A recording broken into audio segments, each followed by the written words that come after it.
Dans une révélation surprenante, l'une de ses plus proches assistantes d'Elizabeth II a dévoilé auprès du média australien Herald Sun le 14 avril dernier que la défunte reine trouvait du plaisir dans les imprévus, affirmant que cela pimentait sa vie.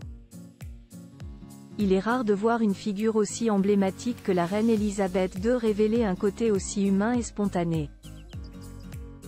Pourtant, aussi étonnant que cela puisse paraître, dans le cadre strict et souvent rigide de la monarchie britannique où chaque détail est minutieusement orchestré, la défunte reine trouvait une joie espiègle lorsqu'un événement ne se déroulait pas comme prévu.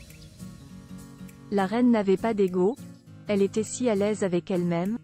Pourtant, elle aimait quand les choses allaient mal, a révélé Samantha Cohen, l'une de ses plus proches assistantes d'Elizabeth II, auprès du quotidien australien Herald Sun le 14 avril dernier, information reprise par The Telegraph. Si un gâteau ne se coupait pas ou si une plaque de commémoration, NDLR, ne se dévoilait pas, alors que tout était si parfaitement organisé.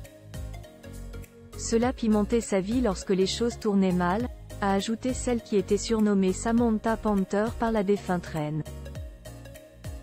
D'ailleurs, lorsque Elisabeth II et le prince Philippe avaient visité l'Australie en 2002, puis de nouveau en 2011 pour des réunions entre chefs de gouvernement du Commonwealth à Perth, ces voyages avaient offert leur lot de petits désordres imprévus qui, selon les confidences de Samantha Cohen, avaient beaucoup diverti la souveraine.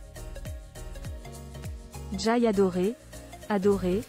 adoré mon travail de secrétaire privée adjointe de la reine. C'était une période heureuse, a-t-elle conclu. Photo rétro 2022, Elisabeth II, la dernière année d'une reine Elisabeth II, une femme d'une sagesse remarquable. Alors que la regrettée reine Elisabeth aurait célébré son 98e anniversaire le 21 avril, la députée britannique Liz Truss a publié un livre intitulé 10 Years to Save the West, dans lequel elle partage, entre autres, les conseils reçus de la part de cette grande dame lors de leur dernière rencontre en septembre 2022. La reine a évoqué tous les défis du pays qui pesaient sur mes épaules. Elle était une femme d'une sagesse remarquable et tellement à la hauteur, a raconté l'ancienne première ministre. Curieusement, Elisabeth II a conclu leur échange par un présage inattendu.